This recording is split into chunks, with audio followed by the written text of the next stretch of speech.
Autorickshaw এখন ঢাকার cancer, কেউ বলেন ঢাকার টাইম বোমা।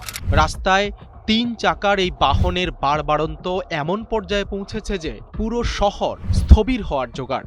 ২০২৪ সালের ৫ আগস্টের রাজনৈতিক পট পরিবর্তনের পর অটোরিকশার দৌরাত্ম্য মারাত্মকভাবে বেড়ে গেছে, এখনও বাড়ছে প্রতিদিন।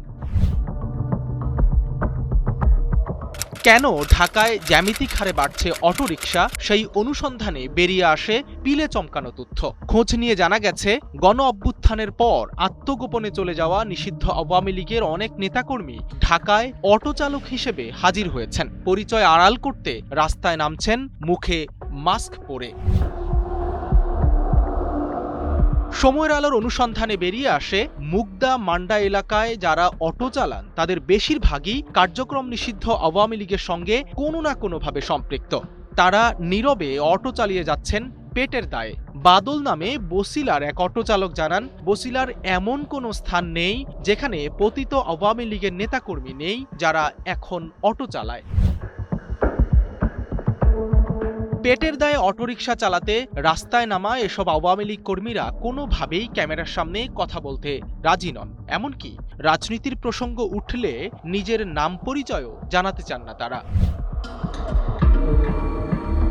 নাম প্রকাশ না করার শর্তে বেশ কয়েকজন অটো চালক জানান, গণ অভ্যুত্থানে দলের পতনের পর কিছুদিন গা ঢাকা দিয়ে থাকেন, এরপর ঢাকায় এসে অটোরিকশা চালাতে শুরু করেন। এভাবে আওয়ামী লীগের অঙ্গ সংগঠনের অনেক নেতাকর্মী বসত গড়েন ঢাকার বিভিন্ন এলাকায়।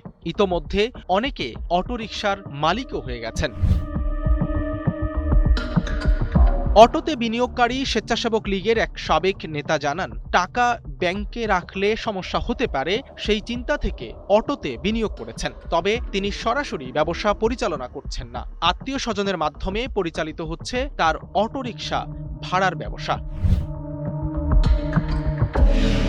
এদিকে রাজধানীর কামরাঙ্গীরচর, লালবাগ, মুগদা, মান্ডা, বসিলা, খিলগাঁও, মালিবাগ সহ বিভিন্ন এলাকায় অসংখ্য অটোরিকশার গ্যারেজ গজিয়ে উঠেছে।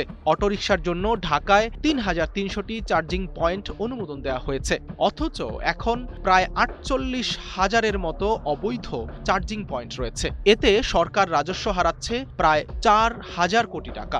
খরচ হচ্ছে উৎপাদিত ৫% বিদ্যুৎ।